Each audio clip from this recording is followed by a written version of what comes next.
اچھا سر، اگلا سوال یہ ہے کہ اہل تشیع کے کا یہ دعویٰ ہے کہ ان کا تمام دین مستند طریقہ سے ائمہ اہل بیت کرام علیہ السلام کے ذریعے ان تک منتقل ہوا ہے اور آج تک محفوظ ہے. احادیث کی بات کر رہا ہوں. اور صحیح. اہل سنت پر اہل تشیع اعتراض یہ کرتے ہیں کہ کیونکہ آپ نے اہل بیت کرام علیہ السلام سے دین نہیں لیا، اس لیے ہمارے نزدیک آپ کا علم حدیث ہی ناقص ہے. اہل تشیع کے نزدیک آپ کا خاص طور پہ یہ موقف ہے. صحیح. اب یہ سوال پیش کیا گیا ہے کہ جو اہل، اور یہ غالباً مفتی اسحاق صاحب نے اپنی ویڈیو میں بھی کہا کہ جو اہل تشیع کے جو مرکزی راویاں کتب حدیث میں، ان پر ائمہ اہل بیت کرام علیہ السلام سے بسنت صحیح لانتیں بھیجنا ثابت ہے. ان کے بارے میں شدید ترین جرائم اہل بیت کرام علیہ السلام نے خود کی ہوئی ہے. تو وہ کہتے ہیں جی کہ اب اس کو شیعہ کہہ دیں گے، تقیہ میں کی تھی. اب وہ کہتے ہیں جی کہ اس کا فیصلہ کیسے کیا جائے کہ یہ لوگ جو ائمہ اہل بیت کرام علیہ السلام سے منسوب کر رہے ہیں، یہ اپنی طرف سے دین اہل تشیع کو دے رہے ہیں، یا واقعی اہل بیت کرام علیہ السلام کے ائمہ کرام کا احکامات ہیں، اور وہ ان کے احکامات تو سر آنکھوں پر ہیں، لیکن ان راویوں پر جن پر ائمہ خود لعنت کر رہے ہیں، تو ان کو ان کی پیش کردہ روایات کو ماننے پہ سنیوں کو کیوں مجبور کیا جا رہا ہے؟ دیکھیں شیعوں کے متعلق اپنے احادیث کے متعلق موقف کیا ہے کہ ہمارے احادیث جو ہیں یہ صحیح ہیں یا نہیں ہیں. موجودہ دور کے شیعہ جو ہیں نا، یہ اس کا یہ عقیدہ نہیں ہے. اکثر جو علماء ہیں کہ ہمارے احادیث صحیح ہیں. ہمارے موجودہ دور کے علماء اکثریت یہ ہے کہ ہمارے 90-95% احادیث بات ضعیف ہیں یا غلط ہیں یا ان پہ کوئی اعتبار نہیں ہے. بہت افسوس کے ساتھ یہ کہنا پڑتا ہے. موجودہ دور کے اکثر علماء نہ وہ حدیث پڑھتے ہیں، نہ حدیث سے ان کو کوئی کام ہے، اور نہ وہ حدیث کی تحقیق کرتے ہیں. ان کا کام یہی ہے کہ احادیث کی تضعیف کریں اور احادیث کی مخالفت کریں اور کتب احادیث پر اور محدثین پر طعن کریں. حقیقت یہ ہے، اور یہ شیعہ مذہب کا بہت بڑا المیہ ہے کہ اہل بیت علیہم الصلاۃ والسلام کا جو پاک طاہر ورثہ ہمیں ملا ہے، ان کا جو ہے لیگیسی اور ہیریٹیج ہمیں ملا ہے احادیث کی شکل میں، اس کا سب سے بڑا دشمن خود شیعہ علماء بنے ہوئے ہیں. اور یہی وہ لوگ ہیں جو اب کتب احادیث کی توہین کریں، کتب احادیث کی وہ تضعیف کریں اور ان پہ طعن ظاہر کریں، بجائے یہ کہ ان کتب کا وہ مطالعہ کریں، تدریس کریں، تحقیق کریں. اور اگر مطالعہ کریں، تحقیق کریں، تدریس کریں تو ان کو پتہ چل جائے گا کہ ان کے سب طعن باطل ہیں. تو بہرحال شیعوں میں جو ہے نا، شیعوں میں اس طرح نہیں ہے کہ سب شیعہ اپنے احادیث کو صحیح سمجھتے ہیں. شیعہ محدثین جو نہایت ہی کم لوگ ہیں، قلیل لوگ ہیں، وہ اپنے احادیث کو صحیح سمجھتے ہیں، جن کا کام یہی ہے کہ وہ احادیث پڑھیں، احادیث سکھائیں، احادیث کی تحقیق کریں. تو ان کے پاس بے مثال، بے اندازہ دلائل ہیں کہ کیوں شیعہ احادیث صحیح ہیں. لیکن بقیہ جو اغلب 99% علماء ہیں اس طرح نہیں ہیں. اچھا، اب آتے ہیں اس بات کی طرف کہ ائمہ علیہم الصلاۃ والسلام نے بعض روات کو لعنت کیا ہے. ٹھیک ہے، یہ حقیقت ہے. جو ہمارے بہت بڑے راوی ہیں وہ زیادہ نہیں ہیں، کچھ ایسے بڑے راوی ہیں، عظیم شخصیات ہیں، ان کو ائمہ علیہم السلام نے لعنت کی ہے. اور پھر خود ائمہ علیہم الصلاۃ والسلام کے نصوص ہیں کہ ہم آپ کی جان بچانے کے لیے لعنت کرتے ہیں. کیونکہ آپ کو پتہ ہے وہ اس زمانے میں رہتے تھے کہ احمد ابن شعیب النسائی آپ جانتے ہیں، کہ اتنے بڑے عالم ہیں اپنے زمانے کے، اس کو شہید کیا گیا. آپ کو پتہ ہے نا، ان کو مار دیا گیا. علی الحسن بھائی، جی جی، نسائی کو قتل کیا لوگوں نے.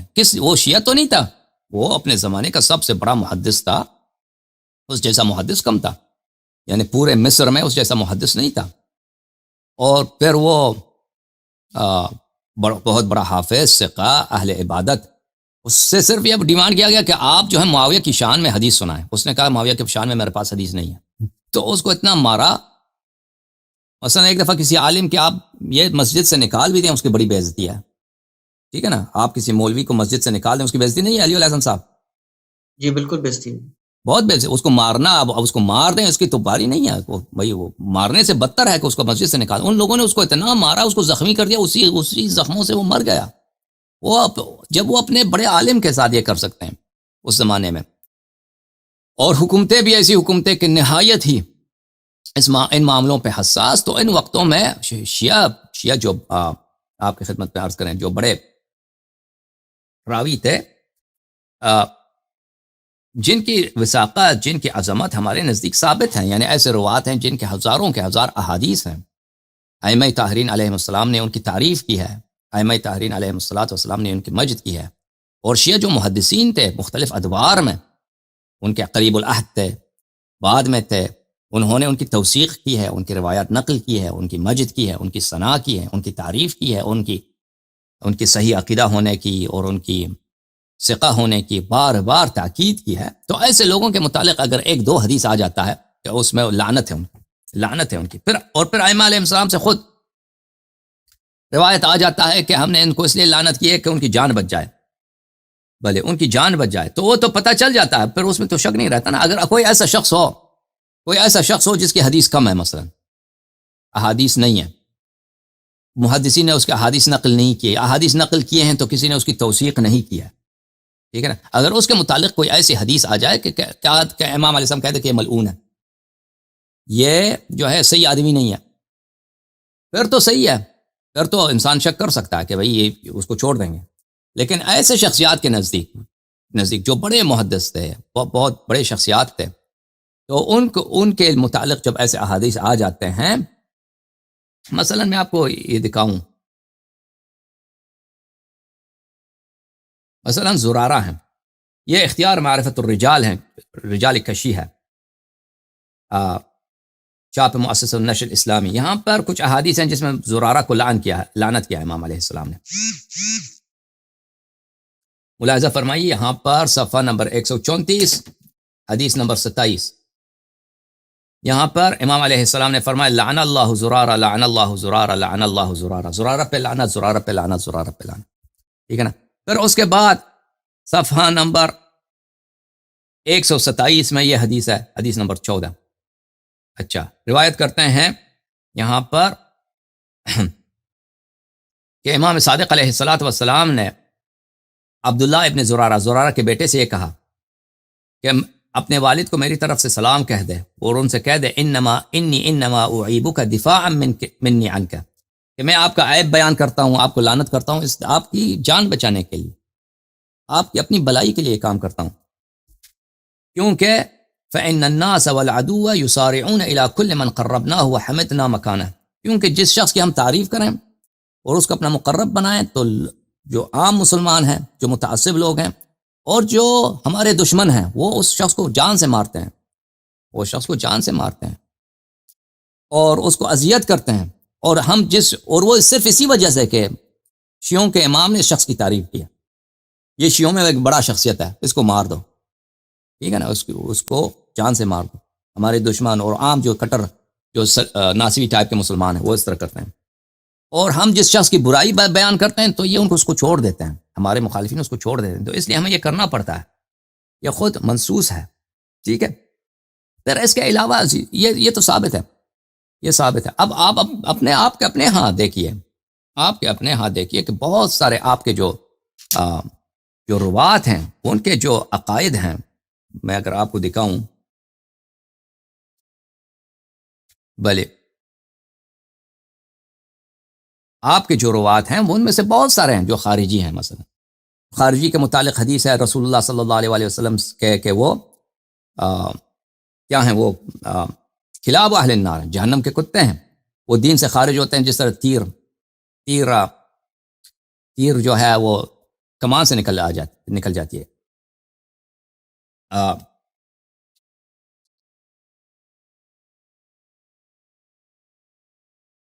تیر کمان سے نکل جاتی ہے، اور وہ آپ لوگ ان کی حدیث لیتے ہو، ان کی احادیث لیتے ہو. ہمارے پاس اگر کسی کی مذمت ہے امام علیہ السلام کی جانب سے تو اس کے ساتھ یہ بھی قاعدہ ہے. اور پھر وہ ایسے لوگ ہیں جن کو ہم جانتے ہیں، جن کے احادیث بہت زیادہ ہیں، محدثین سب کی ان کی عزت کرتے ہیں. وہ ایسے لوگ نہیں ہیں کہ مجہول آدمی ہے، ایک مجہول آدمی ہے اس کی لعنت کی گئی ہے نا.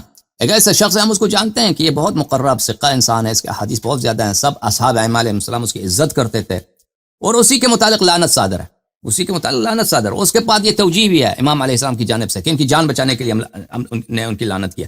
پھر وہ تو وجہ پتہ چل جاتا ہے. اچھا، میں آپ کے کتب سے ایک بات دکھاؤں. یہ کتاب ہے الرواة الثقات المتکلم فیہم بما لا یجب ردہم، تالیف الذہبی.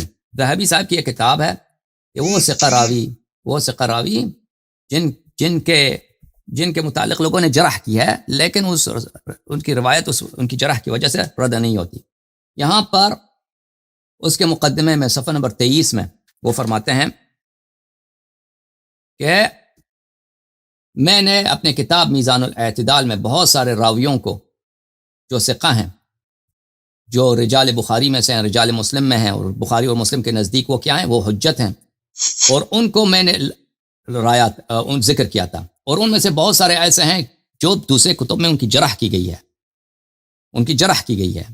اچھا، وما اوردتم لضعف فیہم بل عندی بل لیعرف ذلک، اور میں نے میزان الاعتدال میں ان لوگوں کی جرح اس لیے ذکر کیا ہے کہ لوگوں کو پتہ چل جائے، لیکن میرا اپنا عقیدہ نہیں ہے کہ یہ واقعا مجروح تھے، ان پہ جرح وارد ہے.